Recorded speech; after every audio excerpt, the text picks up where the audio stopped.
할렐루야. 거룩한 주일을 맞이했습니다. 설 명절 연휴 중에 있는 주일, 그래도 오늘은 주님의 날인 줄로 믿습니다. 주님의 날이라 그 믿음을 가지고 오늘 모든 것들을 뒤로하고 하나님께 영광을 돌리고 예배함을 믿습니다. 변함없는 믿음으로 거룩한 주일 예배에 참여한 우리 사랑하는 모든 성도님들을 주님의 이름으로 환영하고 또 축복합니다. 이제 아마 고향을 향하여 가는 발걸음들이 있을 터인데 안전하게 또 기쁨으로 평강으로 잘 다녀오실 수 있기를 소원합니다. 옆 사람하고 인사하겠습니다. 잘 오셨습니다. 큰 은혜 받읍시다. 새해 복 많이 받읍시다.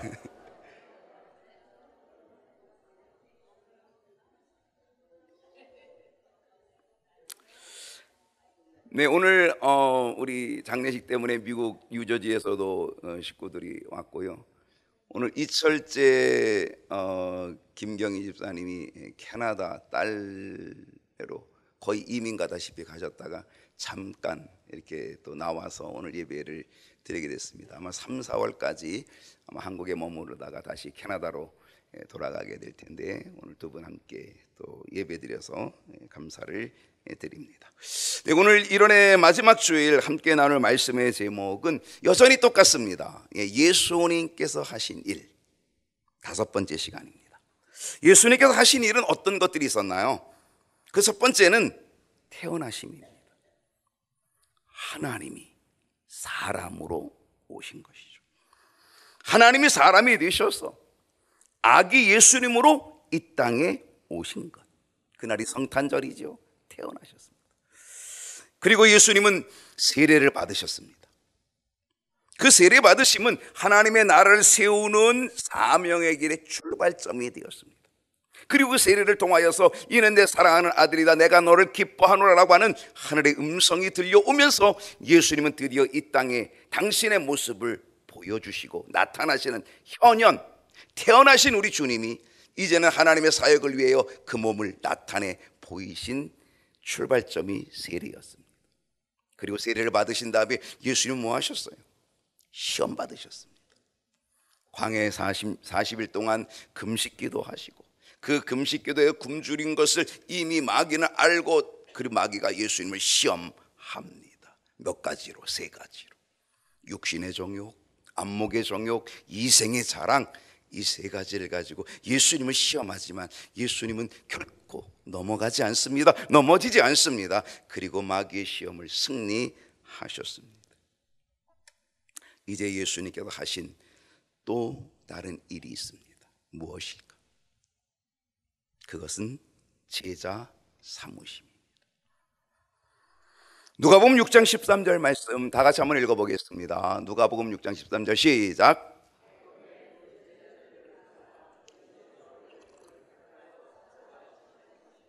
예수님께서 제자들을 부르셨습니다. 제자를 삼기 위하여 제자들을 부르셨습니다. 그리고 그 중에 12를 택하여, 그 중에 12를 택하여 사도라 칭하였다. 그 중이라는 게 뭐예요? 많은 사람. 얼마나 많은 사람이 있었겠어요? 얼마나 많은 사람이 주님을 따랐겠어요? 그 많은 사람 중에서 12를 택하여 사도라 칭하였다라고 얘기합니다. 예수님께서는 하나님의 나라를 세워가기 위하여, 하나님의 나라 이 땅에 세워가기 위하여 구원의 사역을 위하여 일꾼들이 필요하셨습니다. 그래서 그 일을 함께 동역할 일꾼들, 제자를 부르시고 제자를 삼으셨다는 거죠. 여러분, 예수님은 누구를 제자 삼았을까요? 예수님은 어떤 사람을 제자 삼으셨을까요?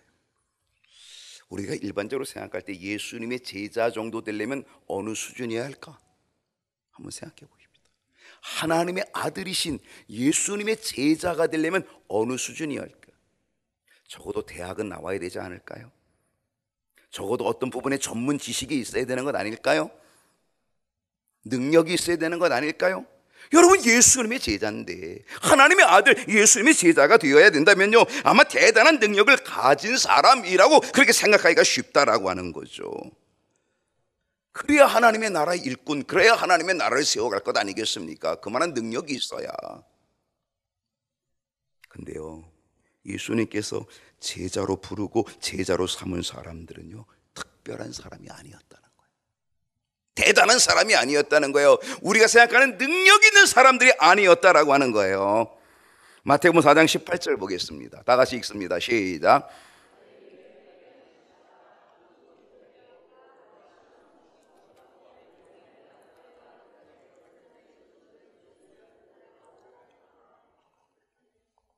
예수님께서 제자로 부르신 사람은 누구였어요? 누구였어요? 어부였어요. 대단합니까, 어부? 어부는 예수님 당시 아주 평범할 수 있어요. 그리고 평범하다 못해 아니 천한 직업을 가진 사람일 수 있어요.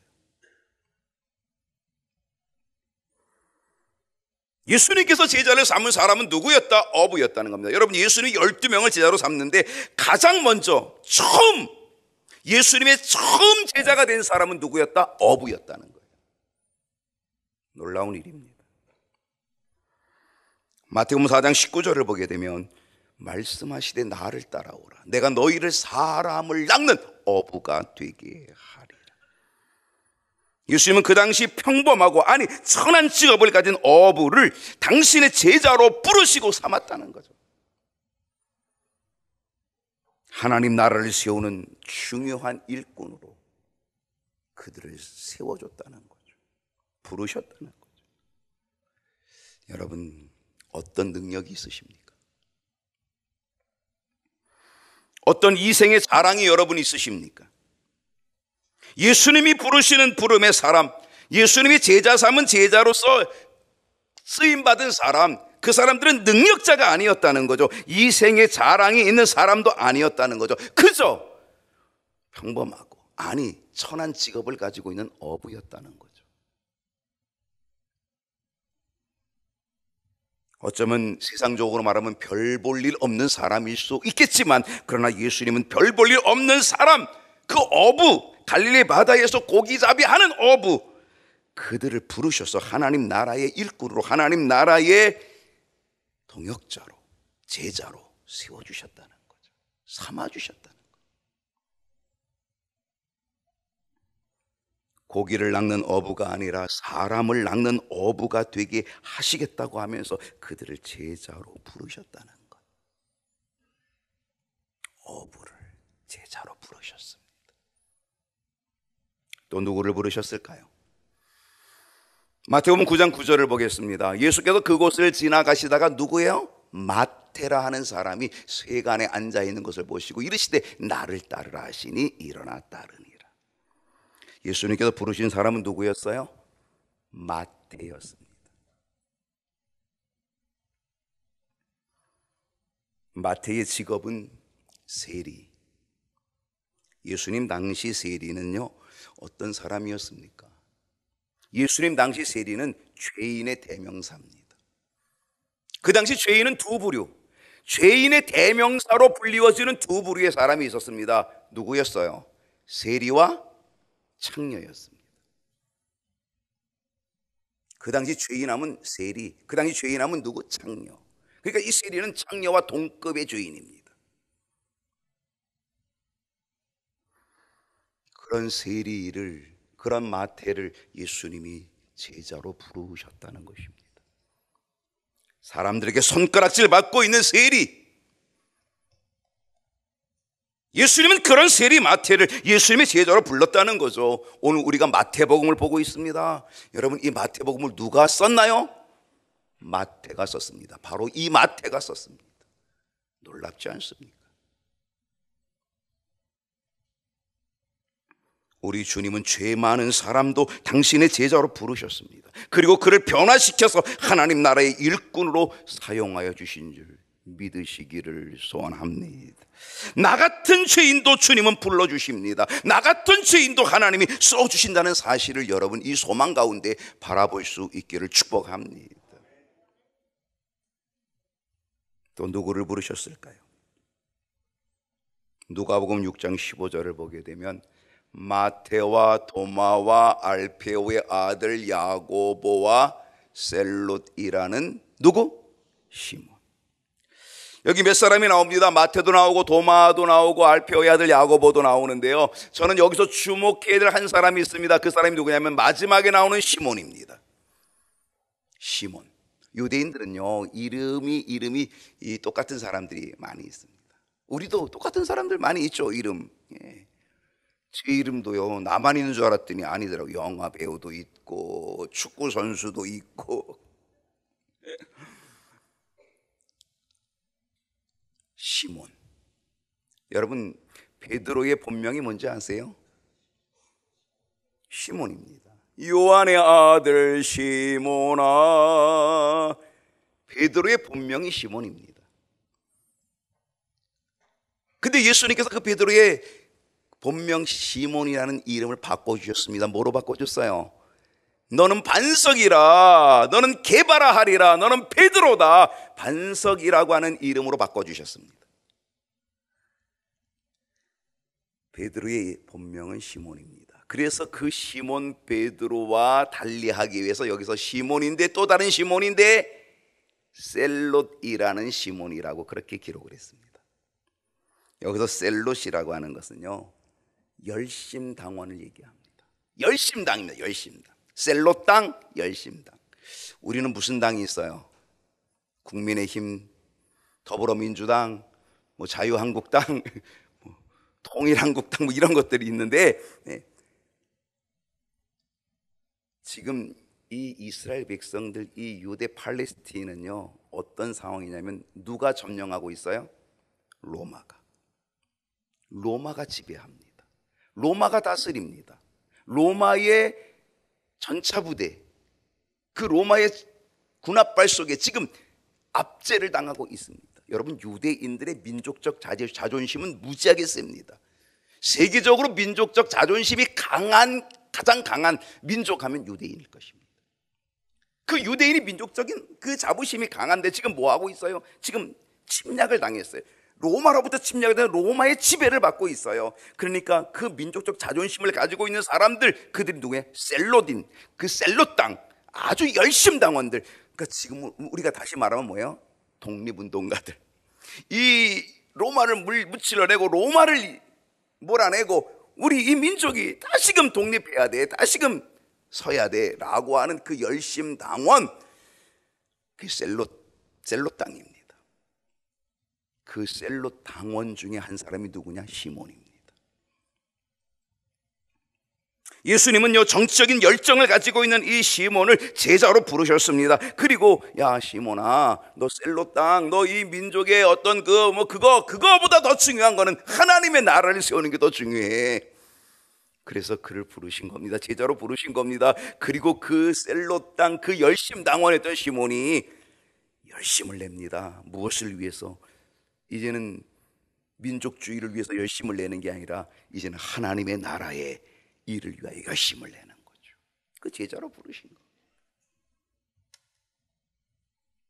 예수님께서 부르신 제자들을 살펴보면은요, 누가복음 6장 14절로 16절에 보면 쫙 이름이 나옵니다.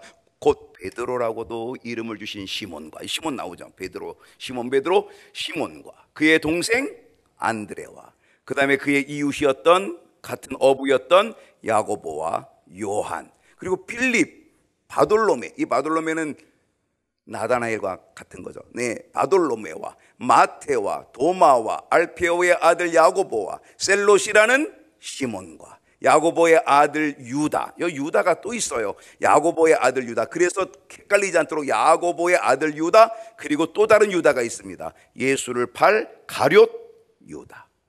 12명의 제자들의 이름이 나오고 그 12명의 제자들을 예수님이 부르셨다. 그래서 당신의 제자로 삼으셨다라고 하는 겁니다.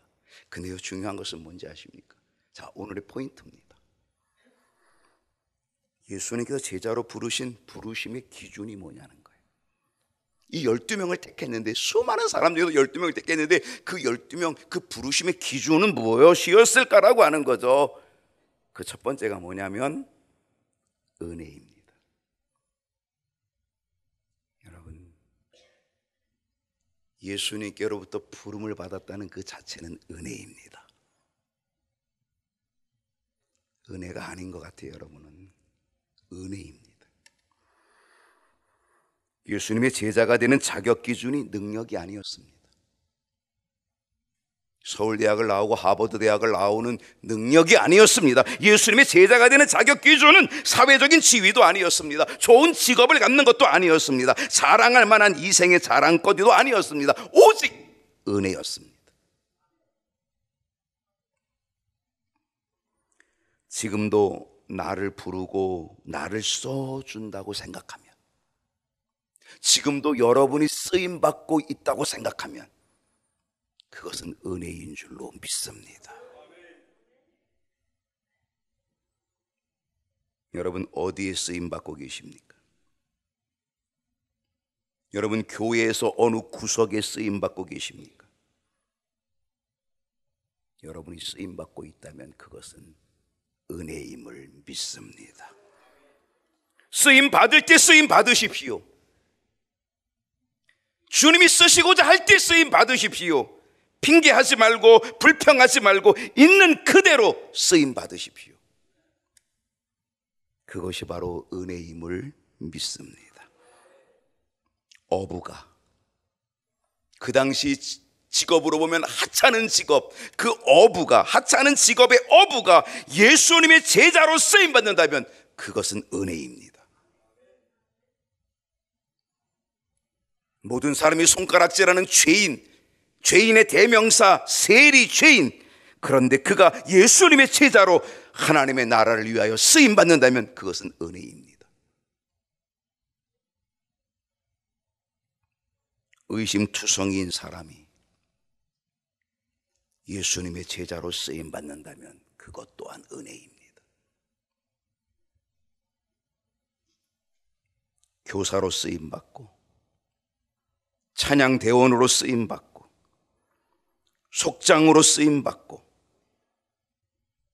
밥하는 일에 쓰임받고 청소하는 일에 쓰임받고 무슨 일이든지 쓰임받을 수 있다면, 그리고 쓰임받는다면 그것은 은혜임을 믿습니다. 쓰임받는 은혜가 있기를 소원합니다. 은혜로 쓰임받는 역사가 있기를 축복합니다. 어떤 기준일까요? 순종입니다. 마태복음 4장 19절 20절을 보겠습니다. 말씀하시되 나를 따라오라, 내가 너희를 사람을 낚는 어부가 되게 하리라 하시니, 그 다음에 어떻게 됐어요? 그들이 곧 미루지 않았습니다. 그들이 곧바로 뭐 했습니까? 순종했습니다. 그래서 그물을 버려두고 예수를 따르니라. 예수님께서 베드로와 안드레를 부르셨습니다. 나를 따라와라, 내가 너희로 하여금 사람을 낚는 어부가 되게 하리라. 그러면서 예수님이 베드로와 안드레를 부르셨을 때 그들의 반응은 즉각적인 순종이었다는 거죠. 곧 핑계가 없었습니다. 미루지도 않았습니다. 누가복음 9장 59절을 봅니다. 또 다른 사람에게 나를 따르라 하시니, 예수님이요 또 다른 사람에게 야, 너 내 제자가 좀 돼봐, 야, 너 내 제자가 되고 싶지 않아? 내 제자가 돼봐. 또 다른 사람에게 나를 따르라 하시니, 그가 뭐라고 했습니까? 나로 먼저 가서 내 아버지를 장사하게 허락하옵소서. 예수님의 부름에 이 사람이 응답하고 곧 주님을 따랐다면 그도 예수님의 제자가 되었을 것입니다. 그런데 그는 따르지 못했습니다. 정말 그 사람이 예수님을 따랐다면 그건 은혜입니다. 그가 예수님을 곧 따랐다고 한다면 그것은 예수님의 제자가 되는 축복이었습니다. 그런데 그 사람은 어떻게 했습니까? 핑계댔습니다. 그리고 미루었습니다. 순종하지 않았습니다. 가서 내 아버지를 장사하게 하옵소서. 그는 무엇을 핑계댔습니까? 자기 아버지를 핑계댔습니다. 뭐라고 핑계댄가요? 제가 주님의 제자가 되긴 되겠습니다마는요, 우리 아버지가 돌아가시면 제가 그때 하겠습니다. 우리 아버지 장례식을 치러드리고 내가 그때서야 내가 제자가 되어 따르겠습니다. 그는 아버지를 핑계대었습니다. 물론 효도는 중요합니다. 효도는 마땅한 일입니다. 그런데 그 효도를 핑계 삼아서 그는 예수님을 따르는 은혜의 길을 미루고 말았습니다. 결국 그는 예수님의 제자로 부름받았지만 제자가 되지 못하였다는 사실입니다. 여러분, 무엇으로 미루고 계십니까? 부모입니까? 남편입니까? 아내를 핑계 삼고 있습니까? 아니면 자녀가 여러분의 핑계입니까? 아이를 좀 키우면 제가 할게요. 지금 아이가 너무 어려서 못해요. 아이를 좀 키우면 할게요. 아이를 좀 키우면 제자가 될 것 같습니까? 그때 되면 또 다른 핑계거리가 얼마든지 생깁니다. 여러분, 시간을 미루지 마십시오. 기회는 지나가 버립니다. 어두운 밤 쉬되리니 내 직분 지켜서 일할 수 없는 밤이 속히 오리라. 일할 수 없는 그 밤은요, 너무 빨리 옵니다. 시간이 얼마나 빠릅니까? 세월이 얼마나 빠릅니까? 일할 수 없는 밤은 속히 옵니다. 누가복음 9장 61절을 보겠습니다. 또 다른 사람이 이르되 주여 내가 주를 따르겠나이다마는 이 사람은요, 자기가 자원해서 주님을 따르겠답니다. 자기가 자원해서 예수님의 제자가 한번 돼보겠답니다. 그런데 내가 주를 따르겠나이다마는 나로 먼저 내 가족을 작별하게 허락하소서. 주님을 따르겠다고는 했지만 그런데 그는 핑계를 대고 있습니다. 누구를? 가족을. 내 가족을 먼저 작별하게 하소서. 가족 작별을 핑계 삼았습니다.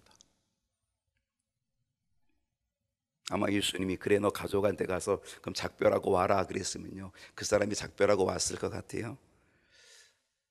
아마 이렇게 얘기했을 거예요. 제가요 우리 가족하고 작별하려고 했더니요, 우리 가족이요 막 울면서 나를 붙잡아요. 막 바지끄레기를 붙들고요, 절대로 가면 안 된다고. 그래서 저는요 주님을 따르겠나이다마는 우리 가족이 나를 너무너무 붙잡아서 제가 따를 수가 없어요. 이렇게 핑계댈 것입니다.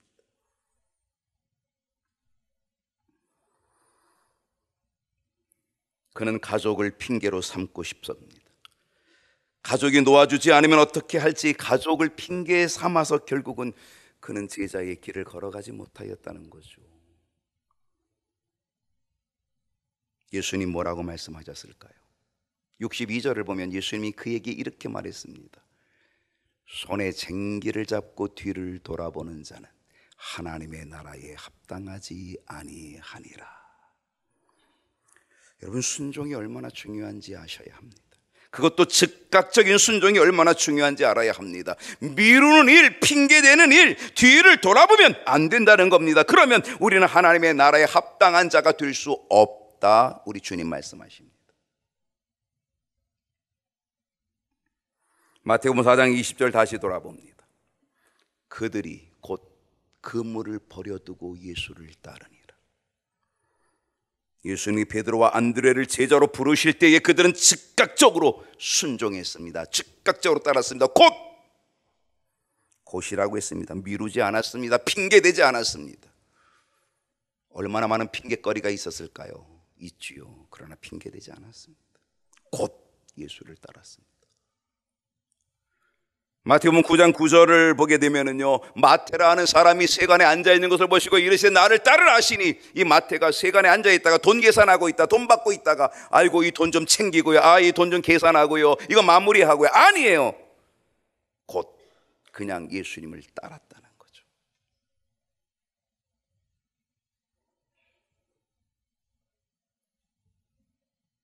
즉시로 일어나 따를 때에 그는 예수님의 제자가 됐습니다. 비록 손가락질 맞는, 그리고 죄인의 대명사로 불려지는 세리였지만, 그런데 곧바로 따르니까 그는 예수님의 제자가 되는 영광을 얻게 되었다는 거죠. 2025년 핑계가 없었으면 좋겠습니다. 2025년에 미루지 않았으면 좋겠습니다. 그래야 제자가 되는 은혜가 우리에게도 있게 될 줄로 믿습니다. 어떤 기준일까요? 희생입니다. 누가복음 9장 57절을 보게 되면 길 가실 때에 어떤 사람이 여짜오되 어디로 가시니 나는 따르리이다. 와, 대단합니다. 주님 어디에 가시든지 제가 정말 부르기 힘든 게 아골골짝 빈들에도 복음 들고 가오리다. 철없을 때는 불렀지만 지금 못 부르겠어요. 아골골짝 빈들에 못 가요. 제가 골라 가겠지요. 정말 이제는 그 찬송이 자신 없습니다. 오늘 이 사람 뭐라 그래야 합니까? 길 가실 때에 어떤 사람이 말합니다. 내가 당신이 어디로 가든지, 우리 주님한테 말합니다. 어디로 가시든지 따르겠습니다. 와, 대단한 결단이고 대단한 헌신이죠. 어딜 가든지 따르겠다는 겁니다. 근데 그런 사람에게 예수님 뭐라고 말씀하셨는지 아십니까? 그 다음 절을 보십시다. 58절을 보니까 주님 뭐라 그랬어요? 여우도 굴이 있고 공중에 나는 새도 집이 있는데 인자는, 나는 뭐 할 곳이 머리 둘 곳조차 없다. 왜 예수님이 어디를 가시니 따르겠다고 하는 이 사람에게 왜 이렇게 말씀하셨을까? 주님은요, 그 사람의 본 마음을 아신 겁니다. 어디를 가든지 따르겠다라고 했지만 그가 생각하는 어디로라고 하는 건 뭐예요? 내가 예수의 제자가 되면, 내가 예수님, 하나님의 아들이신 예수님을 따르기만 하면 아마 거기에는 꿀보직이 있을 거다. 거기에는 엄청난 혜택이, 엄청난 특혜가 있을 거다라고 생각을 했을 겁니다. 왜? 하나님의 아들을 따라가는데, 그 하나님의 아들을 따라가면 거기는 뭔가 그래도 떡고물이 있을 거라고 생각을 하겠죠. 좋은 옷도 있을 것이고 좋은 음식도 있을 것이고 좋은 집도 마련되어 있을 거라고 생각했을 것입니다. 꿀보직이라고 생각했을지 모르겠습니다. 제자의 보상이 클 거라고 생각하고 그렇게 한 것을 주님은 이미 그 마음을 아시고, 여우도 굴이 있고 공중에 나는 새도 집이 있지만 나는 머리둘 곳조차 없다. 그래도 너 나를 따라올래? 그래도 너 내 제자가 될래? 이 사람이 제자가 됐나요? 어디를 가시는 제자가 되겠다고 했던 그 사람은 주님을 따르지 않았습니다. 제자가 안 됐습니다. 여러분, 희생을 각오하지 않으면 제자가 될 수 없습니다. 다시금 마태복음 4장 20절 다시 돌아가 봅니다. 그들이 곧 그물을 버려두고, 베드로와 안드레는요 예수님의 부르심에 곧 순종했습니다. 그러면서 어떻게 순종했어요? 그물을 버려두고 예수님을 따랐습니다. 그들이 그물을 던지다가 예수님의 부름을 받았거든요. 그물을 던지다가 받았거든요. 그거를 그대로 내려두고, 그대로 버려두고 예수님을 따랐다는 거죠. 여러분, 그물은 어부에게 아주 중요한 재산입니다. 아주 중요한 재산이죠. 그물, 어부에게 그물이 없으면 그건 어떻게 해요? 못 사는 거죠.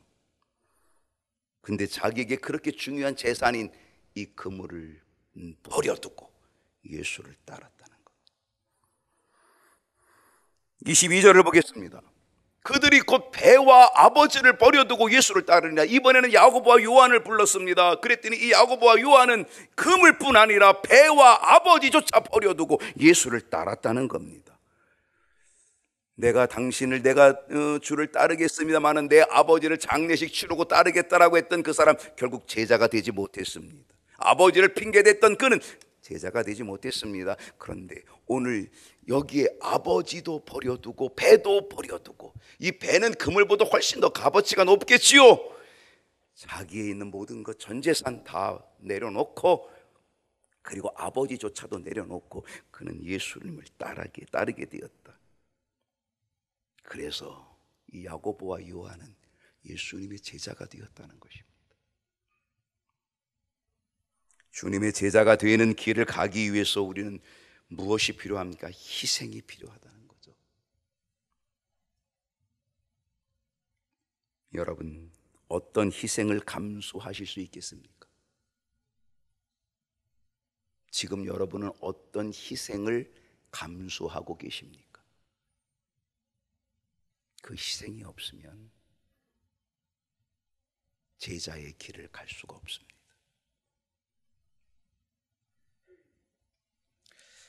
주님께서 이렇게 말씀하십니다. 마가복음 10장 29절 다 같이 한번 읽어볼까요? 시작.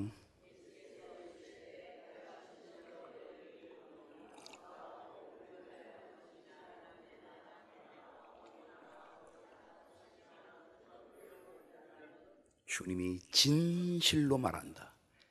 주님이 그랬어요. 진실로 내가 너에게 말한다. 나와 주님을 위해서, 복음을 위해서 집을 버린 자, 형제를 버린 자, 자매도 버린 자, 어머니나 아버지, 자식이나 전토를 다 내려놓은 자, 희생을 감수한 자, 그 사람에게는 그 다음 절 30절 보십시다. 30절 말씀 보여주세요. 현세에 있어 집과 형제와 자매와 어머니와 자식과 전토를 몇 배나 받고 30배, 60배, 100배, 최고 100배로 받고, 주님은 100배로 보상해 주신다라고 말씀하셨습니다. 내가 진실로 말하는데 100배나 받고, 물론 그 길을 따라가기에는 십자가의 길이기 때문에 거기에는 박해도 핍박도 겸하여 있지만 끝내는 내세에 영생을 받지 못할 자가 없느니라. 할렐루야. 제자의 길을 걸어가는 사람에게 주시는 주님의 약속입니다. 나를 위하여, 복음을 위하여 너희들이 무엇을 희생했니? 너희들이 무엇을 버렸니? 내가 100배로 보상해 줄게. 그 길에는 박해도 있지만 십자가의 길이야. 끝내는 영생의 길이, 영생의 길이 너희에게 있어. 영생의 길이 열리는 복을 누리게 된다 말씀해 주시고 있는 거죠. 12 제자를 부르신 예수님, 오늘도 여전히 또 다른 제자를 이 시대에도 부르고 있습니다. 2025년 이제 설날을 앞에 둔 이 주일에 주님이 다시금 이 2025년 좀 새롭게 마음을 갖자라고 하면서 이 시대에도 제자를 부르고 있습니다. 주님의 부르심의 음성을 듣고 주님의 부르심의 은혜를 누리고 나를 불러주시는구나. 천한 나, 평범한 나, 아무 재주 없는 나, 쓸모없는 나, 죄인임에도 불구하고 주님이 나를 불러주시는구나. 이 은혜 얼마나 놀라운 은혜야. 핑계하지 말고 이제 미루지 말고 순종함으로, 즉시 곧 순종함으로 배와 그물을 버려두고 희생과 헌신을 결단함으로 제자의 길을 걸어가서 100배의 복을 누리고 영생의 복을 누리는 우리 모든 성도들 될 수 있기를 주님의 이름으로 축원합니다. 기도하십시다.